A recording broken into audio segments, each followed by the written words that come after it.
तो गाइस आ गया हूँ एलिसी चैप्टर 388 के साथ। हाँ, अगर वीडियो पसंद आए तो लाइक, सब्सक्राइब और हाइप भी कर लेना। चैप्टर शुरू होता है और गरास थियोन को काफी गुस्से में घूर रही होती है क्योंकि उसने ऐसे बोला था जैसे केडन को एलिमिनेट करना अभी कितना आसान होगा। थियोन बोलती है अगर अभी नहीं तो आखिर कब हम केडन को एलिमिनेट कर पाएंगे। केडन भी काफी इंजर्ड है तो उसे एलिमिनेट करने का यही परफेक्ट टाइम है।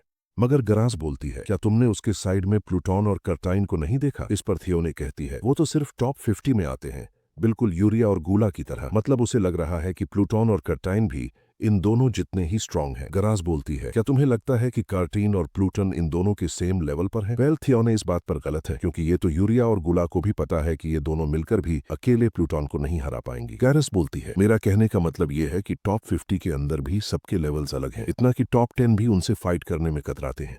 ये मैटर नहीं करता कि केडन कितना इंजर्ड है, अगर उसने उन दोनों के साथ रेजिस्ट किया तो मुझे भी अच्छा खासा डैमेज सफर करने के लिए प्रिपेयर्ड रहना होगा। बल्कि अगर मैंने डैमेज लेकर भी फाइट की तो भी केडन को एलिमिनेट करने की कोई गारंटी नहीं है। और अगर बाई चांस ऐसी सिचुएशन आ भी जाती तो जेस्टेला दूर से ये सब होते देख रही थी।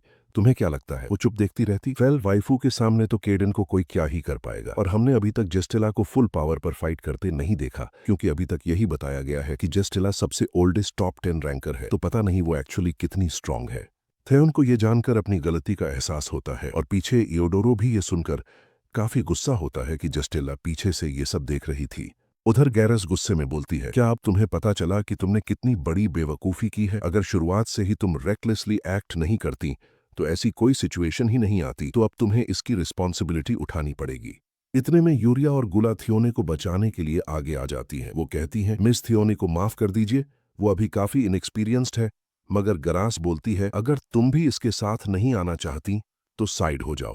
पीछे थियोन सोचती है ये सिर्फ मुझे डरा रही है क्योंकि लॉर्ड एओडोरो इंजर्ड थे तो गैरस के पास और कोई चॉइस नहीं थी। हाँ, ये सिर्फ मुझे डरा रही है, ये मुझे कभी मार नहीं सकती। मगर गैरस बोलती है हाँ, मैं समझ सकती हूँ कि तुम क्या सोच रही हो, तुम्हें विश्वास है कि मैं तुम्हें नहीं मार सकती। तभी गरास अपनी एबिलिटी से उसे किसी बैरियर में बंद कर देती है और तब थियोन को समझ आ जाता है कि ये उसे सच में मारने वाली है। वो अपने मास्टर से बेग करना शुरू कर देती है आप जानते हैं ये मैंने आपके लिए ही किया था, मैं आपके लिए ही आगे आई थी। भले ही आउटकम गलत निकला लेकिन मैंने सब कुछ आपके लिए ही किया था। यही पीछे से इयोडोरो गरास को रोकने की कोशिश करता है मगर गरास भी काफी गुस्से में है। वो बोलती है मुझे रोकने की कोशिश मत करो, जो भी कुछ हुआ है उसकी वजह सिर्फ यही है। थियोडोरो बोलता है नहीं, ये सिर्फ एक असम्पशन है, ये सब कुछ थियोने ने नहीं बल्कि केडन ने किया है। गरास बोलती है अच्छा तो केडन ने तुम्हारी बॉडी की ये हालत की तो वो अचानक से सिर्फ तुमसे फाइट करने आया और तुम्हें शांति से मर जाना चाहिए था। क्या इस बात का कोई सेंस बनता है? एओडोरो, भले ही मैं और तुम एक ही साइड हैं तो कम से कम कुछ रीजनेबल तो बोलो। तुम इस हालत में हो तो हमें इस सिचुएशन के कॉज को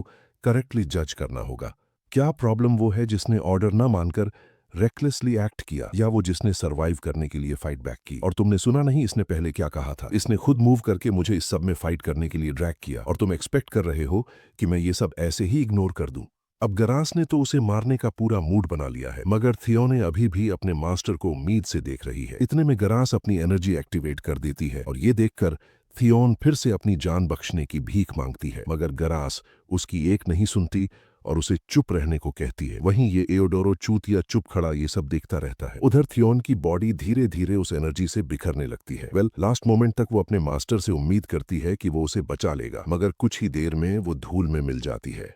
देखो, इससे ये तो पता चलता है कि गरास की पावर काफी पावरफुल और स्केरी है। मगर भाई सबसे चोमू तो ये एओडोरो है। मैं मानता हूँ कि थियोने ही गलत थी मगर एज अ मास्टर ये चुप खड़ा उसे मरते कैसे देख सकता है? अगर उसे मारना ही था तो एओडोरो खुद मारता, लेकिन गैरस उसे मार रही है, वो भी इसके सामने, और ये चुप खड़ा देख रहा है। हाँ, ये इंजर्ड है मगर थियोन को पनिश करने की रिस्पॉन्सिबिलिटी भी तो इसी की होनी चाहिए थी। वेल, तभी तो ये स्ट्रांग होने के बाद भी चुतिया है। और तुम कॉमेंट में मुझे बताना कि थियोन को अगर मारना था तो इयोडोरो को खुद करना चाहिए था या इसका चुप रहना ही सही है। उसे खत्म करने के बाद गैरस बोलती है एक दिन तुम सब मेरे ग्रेटफुल होगे क्योंकि अगर ऐसी चीजों को जड़ से नहीं काटा गया तो वो सबको अपने साथ खराब कर देंगी। सीन शिफ्ट होता है और जीवू काफी खुश है कि उसके मास्टर ने एक और टॉप 10 को हरा दिया। इस पर केडन बोलता है इतनी छोटी सी बात के लिए इतना फस क्यों? क्या ये पहली बार है जब मैंने किसी टॉप 10 को हराया है? पीछे ये दोनों भी ये सुनकर शॉक्ड हैं कि केडन ने इयोडोरो को हरा दिया। जीवू बोलता है मैंने बिल्कुल भी एक्सपेक्ट नहीं किया था कि तुम एक और टॉप 10 को हरा दोगे और ये अब तीसरी बार है। तभी कर्टेन पूछता है, मैंने सोचा नहीं था कि लास्ट में तुम योडोरो की टेक्निक भी यूज करोगे, आखिर तुमने वो किया कैसे? केडन बोलता है, अच्छा वो कोई ज्यादा स्पेशल नहीं है, मैंने बस कंसंट्रेट करके अपनी पावर गैदर की, लेकिन मैंने ये काफी जल्दबाजी में कॉपी की थी, तो ये काफी ज्यादा एनर्जी कंज्यूम करती है और ना ही ये टेक्निक मुझे सूट करती है। प्लूटोन सोचता है कि ये उसे फालतू की चीज बता रहा है, लेकिन सिर्फ एक बार देखकर ही उसे कॉपी करना काफी इनक्रेडिबल है। तभी जस्टेला बोलती है, केडन क्या तुम्हें अब बोलना बंद करके अपनी बॉडी की रिकवरी पर फोकस नहीं करना चाहिए? इतना सुनकर केडन खड़ा हो जाता है। हाँ, ये सही कहा, मुझे यही करना चाहिए। और कर्टाइन जीवू को भी उसके साथ रिकवरी के लिए बेसमेंट में भेज देता है। उनके जाने के बाद वो बोलता है, मुझे उम्मीद नहीं थी कि ये एयोडोरो को भी हरा देगा। इस पर प्लूटोन कहता है, हाँ, अगर ये मेरा रियल राइवल है तो कम से कम इसे इतना तो मैनेज करना ही चाहिए। पीछे से एमी बोलती है, मैं काफी रिलीव्ड हूं कि केडन इस बार जीत गया, लेकिन फिर भी मुझे काफी चिंता है। जो टॉप 10 डिकेड से फाइट नहीं किए हैं वो ऑलरेडी कई बार फाइट कर चुके हैं और अपने इंटरेस्ट के हिसाब से फोर्सेस भी ज्वाइन करना शुरू कर दी हैं। अब आगे वर्ल्ड का क्या होने वाला है? तभी कर्टाइन बोलता है, हाँ, लेकिन केडन को देखकर लगता है कि वो काफी एक्साइटेड है क्योंकि उसे आगे बहुत सी फाइट्स करने को मिलेंगी। ये सुनकर वहां थोड़ी देर के लिए शांति छा जाती है। हम देखते हैं कि नीचे केडन और जीवू अपनी रिकवरी के लिए एनर्जी गैदर कर रहे होते हैं। तभी केडन बोलता है, जीवू, भले ही ये स्पार नहीं था बल्कि ये एक रियल फाइट थी और तुम जीत गए। वेल डन, तुमने काफी अच्छा किया और ये काफी प्राउड वाली बात है। फिर अभी के लिए ये चैप्टर यहीं पर खत्म होता है।